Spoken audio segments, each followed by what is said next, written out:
시청자 여러분 안녕하십니까? 헬로티비 뉴스입니다. 경기 북부 주민들의 전철 1호선 증차 요구가 계속 이어지고 있습니다. 하지만 실현 가능성이 불투명한 상황인데요. 임시 대안으로 셔틀 열차 도입이 추진되고 있습니다. 보도에 김신혜 기자입니다. 지난 대선 당시 이재명 대통령의 양주 지역 대표 공약이었던 전철 1호선 증차. 40분에 달하는 배차 간격 등 불편과 증차 요구가 확산되고 있지만 현실화 시점과 가능성은 미지수입니다. 국토교통부와 코레일이 배차 간격 등 기존 노선에 미치는 영향이 크고 수요가 부족하다는 이유로 회의적인 입장이기 때문입니다. 지금 단계에서는 즉각적으로 반영하기는 좀 어렵다는 입장이고, 다만 이제 관심 지역으로 보고 있고, 그다음에 이용 수요를 계속적으로 모니터링해서 그 대안을 마련하겠다는 입장입니다. 지난달 28일 대통령실 앞에서는 전철 1호선 증차 공약 이행을 촉구하는 기자회견이 열렸습니다. 양주, 동두천, 연천 주민 6만 5천여 명의 서명이 대통령실에 전달됐습니다. 이에 경기 북부 지자체들이 임시 대안으로 추진 중인 방안이 특정 구간을 짧게 왕복 운행하는 셔틀 열차 카드입니다. 양주역과 동두천역, 동두천역과 연천역 구간에 각각 한 대씩 투입해 주민 불편을 줄인다는 구상입니다. 양주 동두천 구간은 하루 왕복 20회, 동두천 연천 구간은 하루 왕복 8회 운행 예정입니다. 최근 이를 위한 시설 개량비 51억 원이 국비에 반영돼 국회 본회의를 통과했습니다. 지금 양주역까지는 207회로 그 어느 정도의 그 배차 간격을 유지를 하고 있습니다. 그래서 그 양주역 이후에 지역에서 양주역으로 온 다음에 환승해서 열차를 이용할 수 있도록 코레일과는 어느 정도 운영에 대해서는 협의는 한 상태입니다. 양주시를 포함한 경기 북부 지자체는 셔틀 열차를 추진하더라도 1호선 증차를 최우선 목표로 두고 노력할 것이라고 밝혔습니다. 셔틀 열차는 대체제가 아닌 보완제 역할이라고 강조했습니다. 이르면 2028년 1월에 개통 예정인 셔틀 열차. 임시 대안이 얼마나 효과를 낼 수 있을지, 그리고 증차는 언제 현실화될 수 있을지 주목됩니다. 헬로티비 뉴스 김신혜입니다. 1호선 증차를 요구해온 경기 북부 1호선 증차 추진위원회가 셔틀 열차 도입에 반대하는 입장을 밝혔습니다. 최근 국회에서는 셔틀 열차 운영을 위한 시설 개량비 51억 원이 국비에 반영돼 통과됐는데요. 추진위는 8일 국회에서 기자회견을 열고 셔틀 열차는 문제 해결이 아닌 불편의 또 다른 고착화라며 실질적인 대안이 될 수 없다고 주장했습니다. 그러면서 예산대로 진행돼 셔틀 열차가 도입된다면 경기 북부 주민들이 지속적으로 양주역에서 환승해야 하는 구조적 고통으로 남게 된다고 덧붙였습니다. 양주 옥정지구에 복합 쇼핑몰이 들어설 예정입니다. 양주시와 대방건설은 9일 오전 업무 협약을 맺고 옥정지구 내 주상복합 개발 사업을 추진하기로 약속했습니다. 협약에 따라 대방건설은 16,000제곱미터 면적의 복합 쇼핑몰을 짓고 인근에 공영주차장을 지어 양주에 기부 체납할 계획입니다. 양주시는 사업의 원활한 추진을 위해 인허가 등 행정 절차를 신속하게 지원할 방침입니다. 양주시는 내년 1월 사업계획 승인을 거쳐 3월부터 공동주택 등 분양에 나설 예정입니다. 지난 8일 오후 4시 34분쯤 의정부시 호원동의 한 22층짜리 아파트 8층에서 불이 났습니다. 이 불로 입주민 5명이 연기를 흡입해 이 중 2명이 병원으로 옮겨졌으며 주민 25명이 대피했습니다. 소방당국은 정확한 화재 원인을 조사 중입니다. 포천시는 관인면 중리에 위치한 한탄강 교동장독대 마을에서 진행한 교동장독대 마을 힐링 포레스트 시범 운영 프로그램을 마무리했습니다. 이번 시범 운영은 새롭게 개발한 힐링 체험 프로그램과 힐링 푸드 등 다양한 콘텐츠를 선보이고 마을 주민들이 프로그램을 직접 운영할 수 있는 역량을 강화하기 위해 마련됐습니다. 포천시 관계자는 앞으로도 한탄강 일원의 자연과 지역 자원을 활용한 치유관광 콘텐츠를 지속적으로 발굴해 농촌형 치유관광의 기반을 확대해 나가겠다고 말했습니다. 한국 GM 직영정비소 폐쇄와 구조조정에 반대하는 활동이 확산되고 있습니다.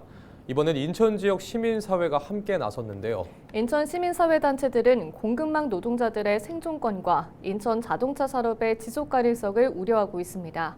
이관성 기자가 보도합니다. 지난달 한국 GM이 노조의 직영정비소 폐쇄 계획을 통보한 뒤 인천 노동계와 시민사회의 반대 활동이 들불처럼 일어나고 있습니다. 인천 시민사회단체들은 9일 노조와 한국 GM 구조조정 저지 인천 대책위를 구성하고 사측에 직영정비소 폐쇄 철회를 요구했습니다. 몇몇 직역정비센터 노동자들만의 문제가 아닙니다. 한국 GM 협력 서비스센터는 물론이고 공급망 노동자들 그리고 인천 지역 경제 전체에 심각한 영향을 미치는 위험 신호입니다.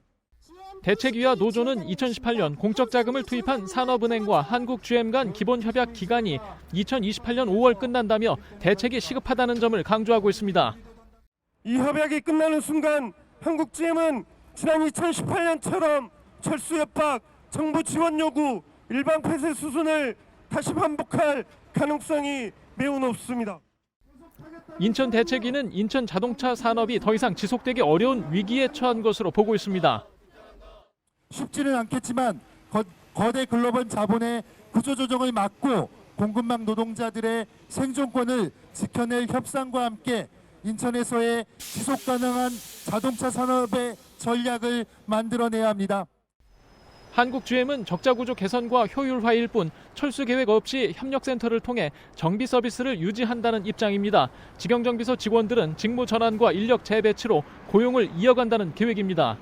하지만 노조는 직영정비소 폐쇄로 하청과 부품사 노동자들의 실직이 증가하고 경쟁하는 다른 완성차 업체들까지 수익성 논리로 직영정비를 포기할 수 있다고 우려하고 있습니다.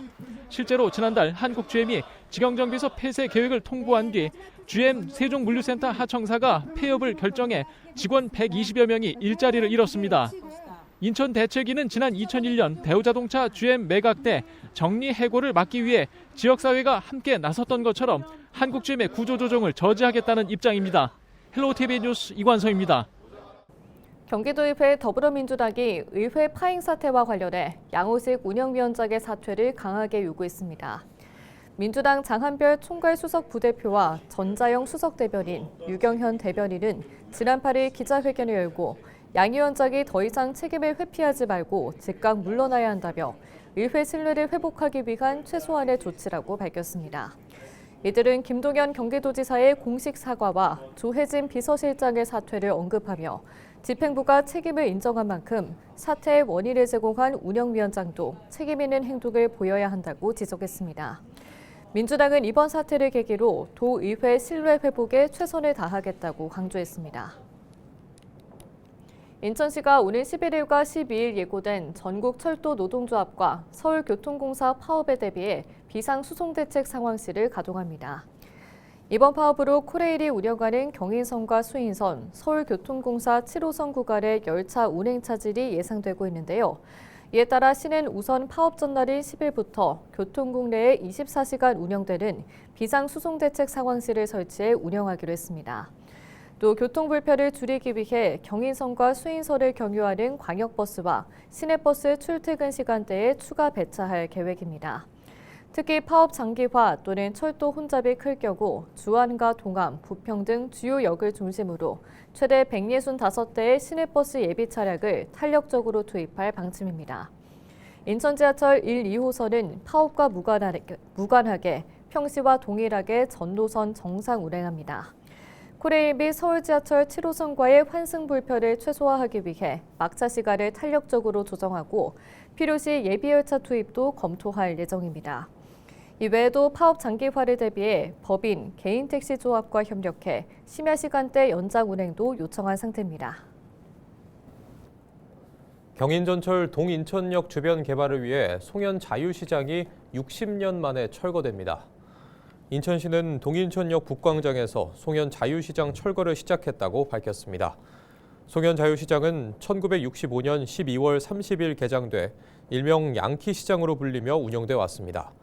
지난 8월 진행된 정밀 안전점검에서 7개 동이 2등급인 불량을 3개 동이 D등급인 미흡 판정을 받아 재난위험시설로 분류됐습니다. 시는 이달부터 거주자 이주가 완료된 곳부터 철거에 들어갑니다. 사업비 45억 원을 들여 이주와 보상이 끝난 1,075제곱미터를 우선 철거하고 나머지 8,470제곱미터도 보상과 이주 등 수용 재개 절차가 마무리되는 내년 상반기에 철거하기로 했습니다. 철거가 완료되면 시는 송현 자유시장을 포함해 동인천역 북광장과 남광장 등 9만 994제곱미터를 오는 2029년까지 개발할 예정입니다. 이곳에는 주거와 업무, 상업, 행정 기능이 복합된 입체 복합 개발이 추진되며 사업비는 4,351억 원이 들어갈 것으로 보입니다. 경기도는 지난 1일에서 3일 고액 체납자 압류품 313건에 대해 전자 공개 경매를 진행한 결과 268건이 낙찰됐다고 밝혔습니다. 낙찰 금액은 2억 7천만 원으로 공매 전 자진 납부액 1억 9천만 원을 합하면 모두 4억 6천만 원의 체납 세금을 징수한 셈이라고 도는 전했습니다. 전자 공매에는 1,094명이 참여해 7천 건이 넘는 입찰이 이뤄졌습니다. 경기도는 2015년부터 전국 처음으로 압류 동산을 공개 매각하고 있으며 2020년에는 전자 공매 시스템도 구축했습니다.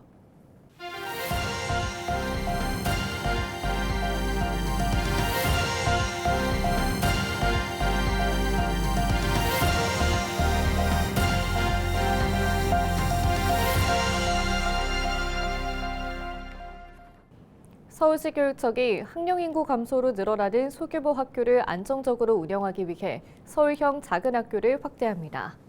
서울형 작은 학교는 기존 초등학교 8개 교에서 4개 교가 늘어나 12개 교로 확대되며 중학교가 처음으로 1개 교가 포함됐습니다. 지난 2017년부터 추진된 서울형 작은 학교 정책은 학교별 특색을 살린 교육과 문화예술 복지 프로그램 지원을 통해 교육 수요자의 참여를 확대하고 있습니다. 서울시 교육청은 올해는 240명 이하 초등학교와 300명 이하 중학교를 대상으로 신청을 받았으며 교육 격차 해소 필요성과 지리적 위치 등을 고려해 12곳을 선정했습니다. 서울시가 처음 도입한 지역 밀착형 사회복지관이 4년 만에 4배 가까이 늘었습니다. 지역 밀착형 사회복지관은 복지관 건물이 아닌 주민센터나 교회, 카페 같은 지역 생활권 거점을 중심으로 취약 가구를 발굴하고 지원하는 복지관입니다. 서울시는 2021년 25곳이었던 지역 밀착형 사회복지관을 올해 89곳으로 확대하면서 취약 가구 발굴 사례도 늘어난 것으로 보고 있습니다. 복지관별 평균 218명이었던 고립가구 지원 인원은 지난해 691명으로 3배 이상 증가하고 취약계층 지원 인원은 평균 361명에서 741명으로 2배 이상 증가한 것으로 분석했습니다. 경기도 교육청의 평가 시스템에 이어 교원 역량 강화 시스템에도 인공지능 기술을 도입합니다. 경기도 교육청 하이코칭은 교사가 스스로 역량을 진단하고 진단 결과에 따라 학습과 연수를 추천하는 플랫폼입니다. 도교육청은 8일 착수 보고회를 열고 하이코칭 서비스를 내년 6월부터 시작하겠다는 계획을 밝혔습니다. 특히 도교육청은 하이코칭을 디지털 플랫폼과 연계 활용해 데이터 기반 교육, 행정 전환에 나설 예정입니다.